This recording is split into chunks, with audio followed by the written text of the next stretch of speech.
Hello बच्चों, how are you?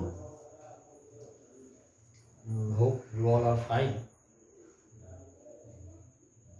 अगर हम बात करें अपने प्रीवियस क्लासेस की, सबसे पहले तो प्रीवियस क्लासेस में हम लोग मैग्नेटिक इफेक्ट ऑफ करंट पढ़े थे, अर्थ्स मैग्नेटिज्म पढ़ लिए थे और बार मैग्नेट के बारे में, मतलब मैग्नेटिक डाइपोल के बारे में हम लोग पढ़ लिए थे। हमारा एक बहुत छोटा सा टॉपिक है ना रह रहा था, जिसको मैं कभी बाद में पढ़ा दूंगा। वो बहुत छोटा टॉपिक था, है ना, क्योंकि मुझे उसके पहले कहाँ से स्टार्ट करना है, आई वॉज मिसिंग, तो उसको मैंने होल्ड पे रखा है ना। बुक 1 कंप्लीट होने के बाद, बुक 1 का ऑलमोस्ट लास्ट चैप्टर ईएमआई और एसी है, जिसके बाद इलेक्ट्रोमैग्नेटिक वेव भी आता है।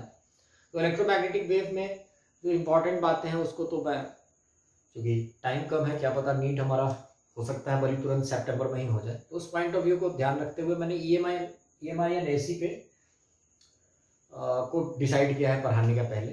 फिर मैग्नेटिक प्रॉपर्टीज एक छोटा सा चैप्टर है अगर उसकी बात करें, जिसमें पैरामैग्नेटिक, डायमैग्नेटिक और फेरोमैग्नेटिक सब्सटेंस के बारे में हम लोग पढ़ते हैं। उसके थोड़ा सा पीछे से हम पढ़ लेंगे, क्योंकि कुछ डिवाइसेज हैं उसके बारे में और इसके बारे में, ठीक है ना। तो ईएमआई एंड एसी हम लोग स्टार्ट करते हैं। ईएमआई यहाँ शॉर्ट में मैंने लिखा है। ईएमआई का फुल फॉर्म है electromagnetic induction, electromagnetic induction. AC alternating current. वैसे कहने के लिए ये अलग अलग चीजें हैं, है ना, अलग अलग एसोसिएटेड तो हैं, इंटर रिलेटेड तो है ये दोनों, लेकिन बहुत जगहों पे, जैसे आप इंजीनियरिंग आईआईटी और नीट के लिए जब आप पढ़ने की बात करते हो तो इसको अलग पढ़ा जाता है, इसको अलग पढ़ा जाता है। लेकिन एनसीईआरटी की बात करो ना, तो ये दोनों मिला के एक चैप्टर है, EMI and AC, electromagnetic induction and AC circuits. मैंने भी एनसीईआरटी के मुताबिक ही नाम दे दिया है, क्योंकि इसी में हम लोग एसी भी पढ़ लेंगे। कुछ बातें मैं और बता दूं, एसी से जो क्वेश्चन नीट में पूछा जा सकता है, वैसे एसी से आज तक कोई बहुत बढ़िया अच्छा लेवल का क्वेश्चन नीट में नहीं आया है ना।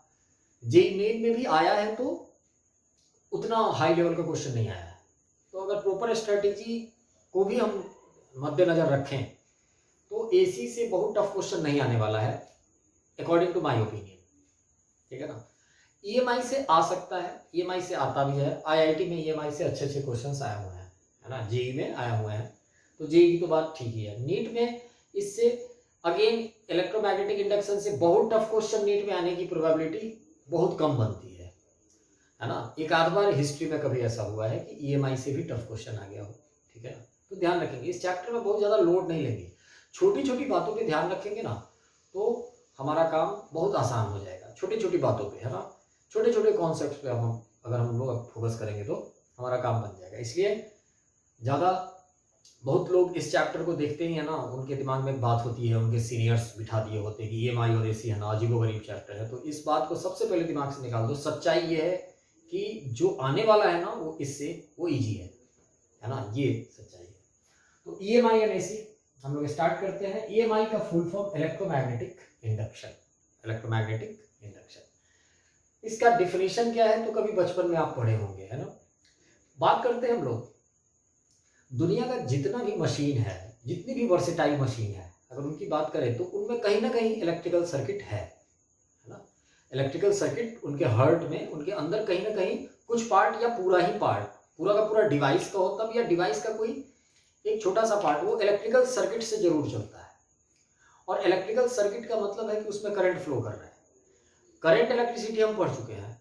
हम जहां करंट इलेक्ट्रिसिटी पढ़े थे वहां हमने देखा था कि एक सोर्स ऑफ ईएमएफ बहुत जरूरी है ना। और वो सोर्स ऑफ ईएमएफ पहले हमारा एक बैटरी या सेल हुआ करता था। जब हम करंट इलेक्ट्रिसिटी चैप्टर पढ़ रहे थे वहां पे हम लोग डीसी बैटरी हमारे पास था, क्योंकि एक फिक्स डायरेक्शन में, एक फिक्स सेंस में सर्किट में करंट वो हमें देता था। मतलब सोर्स ऑफ ईएमएफ की अगर हम बात करें तो एक तो वो केमिकल सेल था, ठीक है ना, वो तो है, चलो अच्छी बात है। सोर्स ऑफ ईएमएफ क्या वही था, हो सकता है एक, तो जवाब है नहीं, और भी बहुत सारे सोर्स ऑफ ईएमएफ हो सकते हैं। जैसे कहीं से भी हम लोग करंट इलेक्ट्रिसिटी कैसे पैदा करते हैं, है कि नहीं। जैसे प्लांट होता है, एनटीपीसी का आप लोग नाम सुने होंगे, नेशनल थर्मल पावर कॉर्पोरेशन, या हाइड्रो इलेक्ट्रिक प्लांट या न्यूक्लियर प्लांट। तो वहां किसी ना किसी फॉर्म ऑफ एनर्जी को हम लोग इलेक्ट्रिकल एनर्जी में बदल रहे होते हैं, कन्वर्ट कर रहे होते हैं, है ना। और उन सारे, जब अपार्ट फ्रॉम वो हमारा डीसी बैटरी, वो डीसी सोर्स ऑफ ईएमएफ, जब हम इधर बात करते हैं ना कि कैसे हम किसी फॉर्म ऑफ एनर्जी को इलेक्ट्रिकल फॉर्म ऑफ एनर्जी में बदलते हैं, तो वहाँ ये जरूर आता है ईएमआई, इलेक्ट्रोमैग्नेटिक इंडक्शन। तो कभी आप 9th-10th में इस या 8th में जब कभी भी ये इस फेनोमेना के बारे में आपने सुना जरूर होगा कि किसी प्रकार का यहाँ एनर्जी का कन्वर्जन होता है ना, और वो एनर्जी का कन्वर्जन कैसे होता है, उसका बेसिक क्या है, वही अब हम आज से पढ़ेंगे। तो इलेक्ट्रोमैग्नेटिक इंडक्शन और एसी को पढ़ने से पहले सबसे पहले हम लोग एक टर्म डिफाइन करते हैं, मैग्नेटिक फ्लक्स। मैग्नेटिक फ्लक्स, जिस तरीके से इलेक्ट्रिक फ्लक्स पढ़ते थे हम लोग, वैसे ही magnetic flux. Magnetic flux phi B, इसका सिंबल क्या है, फाई बी। इलेक्ट्रिक फ्लक्स की ही तरह ये भी है ना, जिस तरीके से किसी पर्टिकुलर स्मॉल एरिया एलिमेंट के पास हमें इलेक्ट्रिक फील्ड का इंफॉर्मेशन पता हो, तो उस एरिया एलिमेंट के थ्रू से हम इलेक्ट्रिक फ्लक्स निकालते थे, वैसे ही हम लोग मैग्नेटिक फ्लक्स भी निकालते हैं, ठीक है ना। तो ये कोई flux word is not a new word for you, ये आपके लिए नया वर्ड नहीं है। मैग्नेटिक फ्लक्स क्या है, तो मान लीजिए ये कोई एरिया है, यहाँ पे मैग्नेटिक फील्ड का डायरेक्शन कुछ है बी, और ये स्मॉल एरिया है हमारा D A is the small area, जिसका डायरेक्शन सरफेस के परपेंडिकुलर होगा, हम जानते हैं, क्योंकि ओपन सरफेस एरिया के डायरेक्शन की अगर हम बात करें तो वो सरफेस के परपेंडिकुलर होता है। तो डी ए सरफेस के परपेंडिकुलर, इधर कहीं डी ए का डायरेक्शन है, दोनों के बीच का एंगल थीटा है। Then small flux through this area, flux का डेफिनेशन क्या है, तो small flux through this area d phi B is equal to B dot d A, B dot d A होता है। मतलब किसी एरिया के थ्रू से फ्लक्स अगर मुझे निकालना है, स्मॉल एरिया की मैं बात कर रहा हूँ, क्योंकि मैं डी ए यूज कर रहा हूँ, तो उस एरिया का डायरेक्शन और मैग्नेटिक फील्ड के डायरेक्शन को सबसे पहले देखेंगे, और दोनों के बीच का एंगल थीटा अगर हमें पता हो तो हम बी डॉट ए करके स्मॉल फ्लक्स निकाल सकते हैं। यहीं पे अगर मैं इंटीग्रेट कर दूं तो बड़े एरिया के थ्रू से फ्लक्स आ जाएगा, है ना। तो ये जो फ्लक्स का डिफिनेशन मैंने लिखा, d phi B is equal to B dot d A, it's always true, है ना, ये हमेशा ट्रू है। एरिया के हर अलग अलग एलिमेंट पे अगर मैग्नेटिक फील्ड वेरी भी करेगा, तो उस वेरिएशन का अगर हमें पता है तो भी हम बी डॉट ए से सॉल्व करके निकाल सकते हैं, यानी ये जनरल डिफिनेशन है, कैलकुलस का फॉर्मूला है, ठीक है ना। लेकिन अगर मैं एरिया के हर पॉइंट पे मैग्नेटिक फील्ड कांस्टेंट है, मतलब यूनिफॉर्म मैग्नेटिक फील्ड में कोई एरिया रखा हुआ हो, तो ये बी तो यूनिफॉर्म हो जाएगा, तो ये बाहर आ जाएगा इंटीग्रेशन साइन के। तो उस केस में फाई बी जो है ना, phi B is equal to B dot A हो जाएगा, बी डॉट ए। अगर, लेकिन ध्यान रखेंगे इसके नीचे ये मैं लिख रहा हूं, लेकिन यहाँ एक कंडीशन है। कंडीशन क्या है कि हमारा बी यूनिफॉर्म होना चाहिए, मैग्नेटिक फील्ड क्या होना चाहिए, यूनिफॉर्म होना चाहिए, है कि नहीं। अगर मैग्नेटिक फील्ड यूनिफॉर्म हुआ तो इसको और इलैबोरेट करके हम ये लिख सकते हैं, phi B is equal to B A cos theta, phi B is equal to B A cos theta, ठीक है ना। तो ऐसे भी हम लोग निकाल सकते हैं। तो this is B A cos theta. लेकिन ध्यान रखेंगे ये फॉर्मूला तभी वैलिड है, अभी मैंने जो रेक्टेंगुलर ब्लॉक में जिस फॉर्मूले को मैंने घेरा है वो तभी वैलिड है जब बी क्या है, कांस्टेंट है। अगर बी वेरिएबल है, एरिया के हर पॉइंट पे बी अलग अलग है, तो हम लोग फिर इसका इस्तेमाल करेंगे, है ना, बी डॉट। हम सीधे बी डॉट ए डायरेक्ट नहीं कर सकते हैं जब तक बी यूनिफॉर्म ना हो। यहां से एक चीज, कुछ बातें निकल के सामने आती हैं कि फाई बी यानी मैग्नेटिक फ्लक्स की एसआई यूनिट क्या होगी। तो हम जानते हैं कॉस थीटा की कोई यूनिट होगी नहीं, एरिया मीटर स्क्वायर अगर एसआई यूनिट की बात करें, और बी की टेस्ला मैग्नेटिक फील्ड का, यानी फाई बी की एसआई यूनिट क्या हो जाएगी, SI unit of phi B क्या हो जाएगा, तो SI unit of phi B will be tesla metre square, tesla metre square. और इस टेस्ला मीटर स्क्वायर को ही हम लोग वेबर भी करते हैं, इसी का एक नाम है वेबर। वेबर भी एक साइंटिस्ट था, WB वेबर, है ना। या कभी कभी आप देखे होंगे कि टेस्ला को वेबर पर मीटर स्क्वायर भी बोला जाता है, वेबर पर metre square is tesla also. तो ऐसा unit of magnetic flux is weber. अब ये बी डॉट ए जो है मैग्नेटिक फ्लक्स पे, अब बात करते हैं कि हमसे जो क्वेश्चन पूछा जाएगा। सबसे पहले मैग्नेटिक फ्लक्स का हम लोगों ने डिफिनेशन दिखा, it is the dot product of magnetic field and area vector, this and this, ये दोनों फॉर्मूलाज हैं मैग्नेटिक फ्लक्स के। लेकिन ये वैलिड तभी है जब बी यूनिफॉर्म हो, ये ऑलवेज वैलिड है। ऊपर वाला फॉर्मूला जहां पे इंटीग्रेशन लगा हुआ है वो ऑलवेज वैलिड है। जैसे एक बहुत सिंपल से क्वेश्चन से हम लोग देख सकते हैं। This is X, this is Y and this is Z. ये X Y Z X axis है और अर्थ के there is magnetic field of earth having two components horizontal and vertical. Horizontal magnetic field जो है हमारा x की तरफ BH है और वाई एक्सिस की तरफ नीचे की तरफ हमारा BB है। Then what is the magnetic flux through an area ABCD which is a square of side A in XY plane and second case है in YZ plane. Again ABCD EFGH side A, मतलब दोनों area square ही है, एक XY plane में है एक YZ plane में है और यहाँ पे मैग्नेटिक फील्ड है हमारे पास, है ना। हमारे इस क्वेश्चन में मैग्नेटिक फील्ड है। मैग्नेटिक फील्ड के दो कंपोनेंट है, एक BH अलग है और एक BB अलग है। BB नीचे की तरफ है, BH प्लस एक्स एक्सिस की तरफ है, BB माइनस वाई एक्सिस की तरफ है। तो सबसे पहले मान लो इस ABCD के थ्रू से फ्लक्स थ्रू ABCD क्या होगा, फ्लक्स थ्रू ABCD। अगर ABCD के थ्रू से मुझे फ्लक्स निकालना होगा तो मैं कैसे कैलकुलेट करूंगा? तो सबसे पहले मुझे देखना पड़ेगा कि B क्या है, कांस्टेंट है कि वेरिएबल है। तो B है कांस्टेंट, जब तक कुछ मेंशन ना हो, है ना। अर्थ का मैग्नेटिक फील्ड है, कैसे वेरी कर रहा है ऐसा कुछ इंफॉर्मेशन है नहीं, यानी हमारा BH यानी B को टोटल B जो अर्थ का है वो कांस्टेंट है। लेकिन हमें दो कंपोनेंट है हमारे अर्थ के मैग्नेटिक फील्ड का, तो हम लोग phi ABCD simply B dot A लिखेंगे। क्या लिखेंगे? B डॉट A, क्योंकि B इज कांस्टेंट। तो B को हम लोग क्या लिखेंगे? तो एक्स एक्सिस की तरफ कितना है कंपोनेंट हमारा, B वेक्टर लिखना है, चूंकि, है ना। हमेशा ध्यान रखेंगे कि जब B डॉट A लिखते हो ना तो B वेक्टर और A वेक्टर को लिखा जाता है। वो बात अलग है कि बाद में ये B cos थीटा हो जाएगा, है ना। तो यहाँ के बाद यहाँ कॉन्फिडेंटली पहुंचने के लिए आपको डायरेक्शन का ध्यान जरूर रखना चाहिए, है ना। तो सबसे पहले B को वेक्टर वाइज अगर मैं लिखूंगा तो ये है BH I cap plus BV minus J cap, क्योंकि देखो BV माइनस वाई एक्सिस की तरफ है तो माइनस J कैप, है ना। और डॉट ABCD एरिया की बात करो तो ABCD एरिया सबसे पहले है कितना, तो ABCD एक स्क्वायर है जिसका साइड A है, तो एरिया का मैग्नीट्यूड क्या हो जाएगा? A स्क्वायर हो जाएगा। एरिया का मैग्नीट्यूड A स्क्वायर हो जाएगा। और डायरेक्शन किधर लेंगे? तो डायरेक्शन ABCD जो है किस प्लेन में है? सबसे पहले ये स्क्वायर, तो ये XY प्लेन में है ना। XY प्लेन का मतलब डायरेक्शन किधर की तरफ हो जाएगा? तो हम जानते हैं कि ओपन सरफेस का एरिया का डायरेक्शन हम सरफेस के परपेंडिकुलर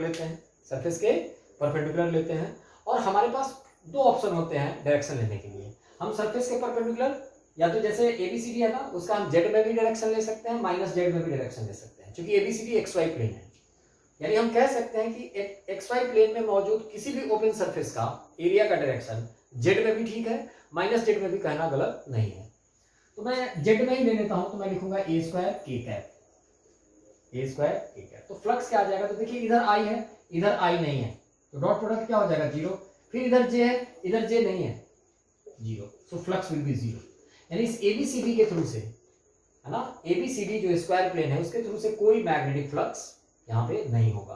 अब जरा देखते हैं कि YZ प्लेन में, यही एरिया YZ प्लेन में रखा हुआ था, तो नेक्स्ट केस अगर हम निकाले फाई EFGH तो क्या हो जाएगा? तो अगेन हमारा magnetic field B dot A ही लिखना पड़ेगा मुझे।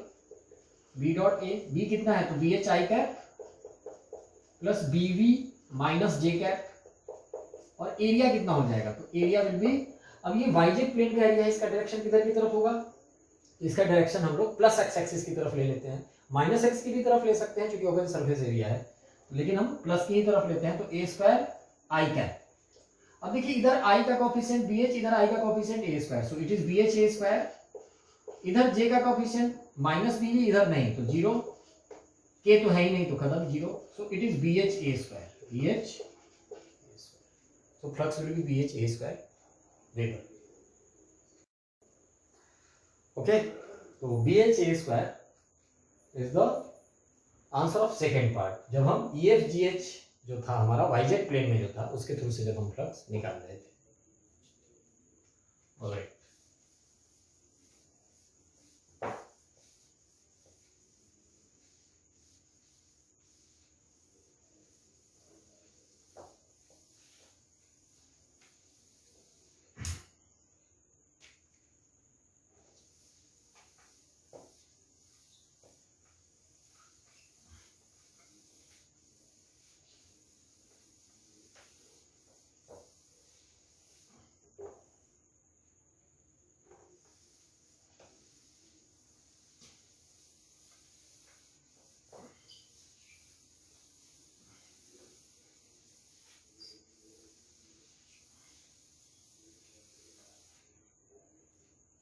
ओके,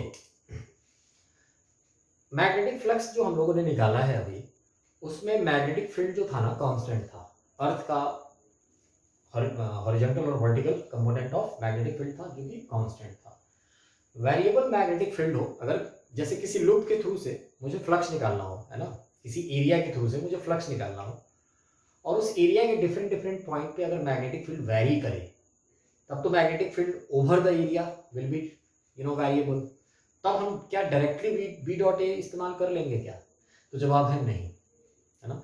तब हमें एक स्मॉल एलिमेंट, एरिया एलिमेंट लेकर के पहले फ्लक्स निकालना होगा, फिर मुझे फ्लक्स निकालना होगा, इंटीग्रेट करना होगा टोटल फ्लक्स निकालने के लिए। जैसे मान लीजिए सेकेंड केस की अगर हम बात करें, एक और एग्जाम्पल हम लोग देखते हैं मैग्नेटिक फ्लक्स का। ये बहुत फेमस एग्जाम्पल है। एक इन्फिनाइट वायर है, दिस इज इन्फिनाइट वायर, है ना, और इस वायर के पास एक लूप रखा हुआ है ना, this is a loop. Let this loop be square, rectangular भी हो सकता है, कोई दिक्कत नहीं है ना। इस वायर में करंट आई जा रहा है। लूप का जो सबसे लेफ्ट साइड है, ये लेफ्ट साइड है, वो ए डिस्टेंस पे है सपोज, और बी साइड का हमारा ये स्क्वायर है। स्क्वायर का जो साइड है वो बी है। Everything is in SI unit, हम ले सकते हैं, कोई दिक्कत नहीं है। मतलब ये आई अगर एम्पियर में है तो ये मीटर में है, सेंटीमीटर में होगा, एम्पियर में होगा, तो हम लोग कन्वर्ट तो कर ही सकते हैं, कोई दिक्कत नहीं है ना। और इसका नाम है, कुछ नाम दे देते हैं, suppose P Q R S. P Q R S, P Q R S एक ओपन सरफेस एरिया है। अब मैं ये कहूँ, और उस एरिया के थ्रू से मुझे मैग्नेटिक फ्लक्स निकालना है ना। अब मैग्नेटिक फ्लक्स तो मैग्नेटिक फील्ड से आता है, और मैग्नेटिक फील्ड करंट से आता है। तो करंट है हमारे पास, एक बगल में एक वायर जा रहा है जिसमें करंट फ्लो कर रहा है, उस करंट का मैग्नेटिक फील्ड होगा, है कि नहीं। उस मैग्नेटिक फील्ड का PQRS के थ्रू से मुझे फ्लक्स निकालना है। मतलब the question is what is flux through PQRS, यही है सवाल, क्या होगा। तो देखिए जरा गौर कीजिए, क्या मैं यहाँ बी डॉट ए इस्तेमाल कर सकता हूँ? यहाँ पे फ्लक्स निकालना है मुझे, एरिया मुझे पता है, एरिया कितना है, बी स्क्वायर, क्योंकि ये स्क्वायर है, साइड बी है, तो बी इंटू बी कर देंगे तो एरिया आ जाएगा। डायरेक्शन किधर की तरफ, तो हमारी तरफ हो जाएगा, ले लेंगे उसको। लेकिन बी कितना लें? अगर बी कांस्टेंट रहता तो बी डॉट ए करते, लेकिन जरा देखते हैं कि क्या एरिया के हर एलिमेंट पे बी कांस्टेंट है क्या? तो जवाब है बिल्कुल नहीं। कैसे? तो मान लीजिए मैं ये कोई पॉइंट ले लेता हूँ, है ना, यहाँ पे मैग्नेटिक फील्ड इस वायर के कारण कितना होगा? क्या जितना इस पॉइंट पे होगा उतना ही इस पॉइंट पे होगा? क्या उतना ही इस पॉइंट पे होगा? उतना ही इस पॉइंट पे होगा? नहीं, जवाब है नहीं, क्योंकि यहाँ पे मैग्नेटिक फील्ड कुछ और होगा, यहाँ पे मैग्नेटिक फील्ड कुछ और होगा, यहाँ पे मैग्नेटिक फील्ड कुछ और होगा, यहाँ पे मैग्नेटिक फील्ड कुछ और होगा। मतलब जैसे जैसे हॉरिजॉन्टल में S से R की तरफ या P से Q की तरफ जाएंगे, मैग्नेटिक फील्ड घटेगा, क्योंकि हम जानते हैं वायर की वजह से, इस वायर की वजह से R डिस्टेंस पे, इस वायर की वजह से R डिस्टेंस पे अगर हम जाएं, है ना, तो R डिस्टेंस पे सबसे पहले मैग्नेटिक फील्ड B कितना हो जाएगा? तो हो जाएगा mu naught I by 2 pi R। ये फॉर्मूला आप लोग पढ़े होंगे, इनफाइनाइट वायर के कारण R डिस्टेंस पे मैग्नेटिक फील्ड। अच्छा, एक चीज और यहां समझना है कि जितना मैग्नेटिक फील्ड इस पॉइंट पे होगा R डिस्टेंस पे, उतना ही ऊपर या नीचे के हर पॉइंट पे होगा, ऊपर या नीचे के हर पॉइंट पे होगा। मतलब अगर मैं एक लाइन लूं, तो इस लाइन के हर पॉइंट पे, ये जो डॉट डॉट डॉट मैंने लाइन लिया है PS के पैरेलल, इस लाइन के हर पॉइंट पे मैग्नेटिक फील्ड सेम होगा। पता है क्यों? क्योंकि ये इनफाइनाइट वायर है। एक इनफाइनाइट वायर के कारण R डिस्टेंस पे, है ना, अब वायर से परपेंडिकुलरली R डिस्टेंस पे ऊपर चाहे नीचे, चाहे और भी नीचे, किसी भी पॉइंट पे मैग्नेटिक फील्ड क्या होगा? सेम होगा। अच्छा, ये मैग्नेटिक फील्ड किधर की तरफ होगा? अगर डायरेक्शन की बात करें तो किधर की तरफ होगा? तो आइडियल क्रॉस आर, बायट-सवार्ट लॉ आप पढ़े हुए हो। आइडियल क्रॉस आर, थंब किधर जा रहा है? अंदर की तरफ। थंब किधर जा रहा है? अंदर की तरफ, मतलब एरिया सरफेस के बिल्कुल परपेंडिकुलर, सरफेस के बिल्कुल परपेंडिकुलर। अच्छा, इस एरिया का डायरेक्शन किधर होगा? ये जो PQRS एरिया है, तो इस एरिया का भी डायरेक्शन सरफेस के परपेंडिकुलर। और किधर की तरफ लेंगे? तो दो ऑप्शन है हमारे पास, क्योंकि ओपन सरफेस एरिया है, या तो हम अपनी तरफ ले सकते हैं, नहीं तो अंदर की तरफ भी ले सकते हैं। तो यहाँ फ्लक्स निकालने हम लोग जा रहे हैं। अब R डिस्टेंस पे जाके, अब देखिए क्या करेंगे यहाँ पे, तो हम लोग R डिस्टेंस पे जाके एक स्मॉल एलिमेंट लेंगे, एरिया का एक स्मॉल पार्ट लेंगे, यही पार्ट। ये विड्थ कितना लेंगे हम लोग? तो this width is dr, this width is dr। R distance पे जाके एक एलिमेंट लेंगे जो कि रेक्टेंगुलर एलिमेंट होगा अपने आप में, रेक्टेंगुलर एलिमेंट होगा ना, जिसको मैं एलिमेंट को सेट कर दे रहा हूं, क्या कर दे रहा हूं? सेट कर दे रहा हूं। अब इस एलिमेंट के थ्रू से मैं स्मॉल फ्लक्स, क्योंकि ये स्मॉल एरिया एलिमेंट है, इस स्मॉल एरिया एलिमेंट को अगर मैं बाहर निकालूं ये कुछ ऐसा होगा, है ना, ये रेक्टेंगल की तरह है बिल्कुल, जिसकी विड्थ कितनी है, dr है, और लेंथ कितनी है, तो लेंथ तो b के बराबर होगी ना, स्क्वायर के साइड के बराबर b। तो इसका एरिया dA क्या हो जाएगा, इसका एरिया dA हो जाएगा length into breadth b dr। और डायरेक्शन किधर की तरफ ले लें, तो डायरेक्शन हम इसका अंदर की ही तरफ ले लेते हैं, है ना, क्योंकि हमारा मैग्नेटिक फील्ड अंदर की तरफ है ना, तो इसका डायरेक्शन हम बाहर की भी तरफ हालांकि ले सकते हैं, नो इशू, कोई बाहर लेके क्वेश्चन करेगा वो भी गलत नहीं है, मैं अंदर ही ले लेता हूं, हमारे पास दो ऑप्शन है।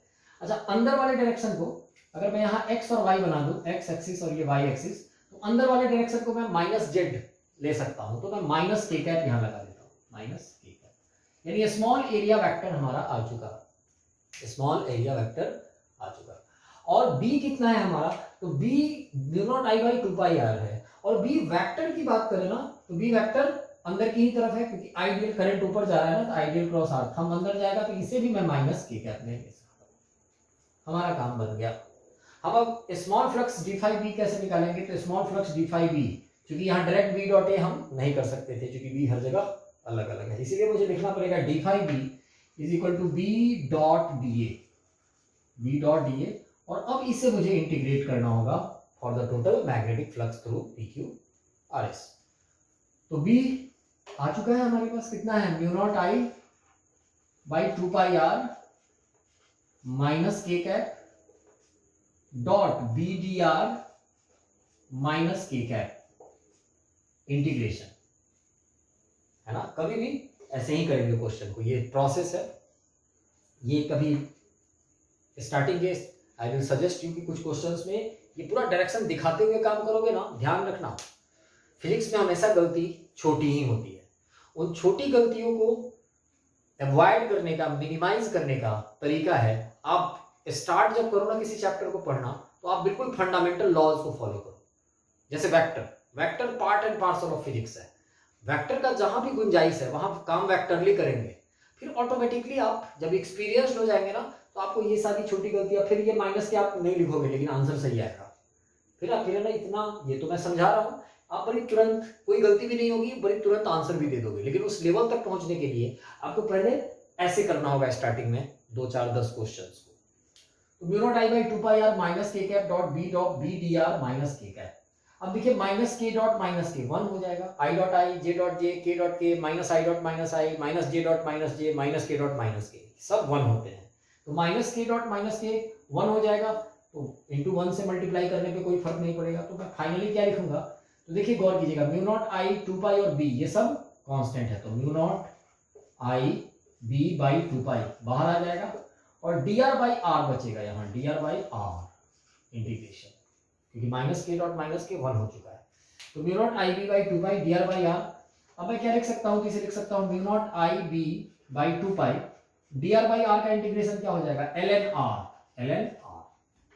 है ना, आप जानते हैं dx/x integration, dx/x is ln x, और इसकी लिमिट कहां से कहां तक जाएगी, अब r की लिमिट जरा देखो, क्योंकि लूप को कवर करना है मुझे, तो r कितने r पे लूप स्टार्ट है, तो r is equal to a, क्योंकि r तो हम लोग वाइड से ले रहे हैं ना, तो r is equal to a से लूप स्टार्ट है, और लूप खत्म कहां पे है, तो यहां पे है, ये पॉइंट यहां से कितनी दूरी पे है, तो this is a and this is b, so a plus b, तो लिमिट कहां से कहां तक चली जाएगी, a से a plus b, so finally मैं यहां लिख सकता हूं μ0I b/2π ln r के बदले एक बार a प्लस बी लिखेंगे, और माइनस एक बार ln a लिखेंगे, तो दिस इज द आंसर, ये हमारा आंसर हो जाएगा, ln a plus B minus ln a, μ0I b/2π ln a plus B minus ln a, बाद में ln a minus ln b को ln a/b भी लिख सकते हैं, तो ये अल्टीमेटली एक स्टेप और हम आगे बढ़ सकते हैं, μ0I b/2π ln a plus b by a plus b by a, और ln पीछे लगा होगा, ठीक है ना, ध्यान रखेंगे। तो दिस वाज एन एग्जांपल जिसमें मैग्नेटिक फील्ड क्या था, एरिया के हर एलिमेंट पे अलग अलग था, वेरी कर रहा था।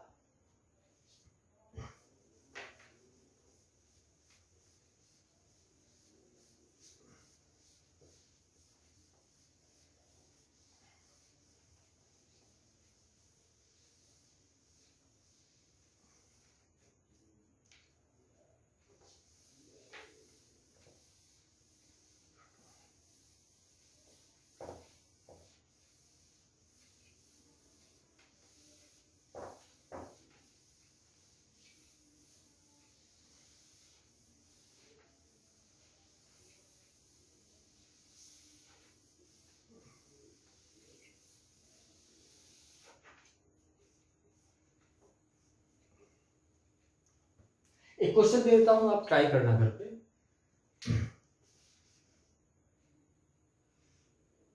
This is XY plane and this is a area, this is a square, this length is A and this is a square of side B, ये स्क्वायर है साइड B का। Magnetic field in this region B is given as B is equal to alpha x square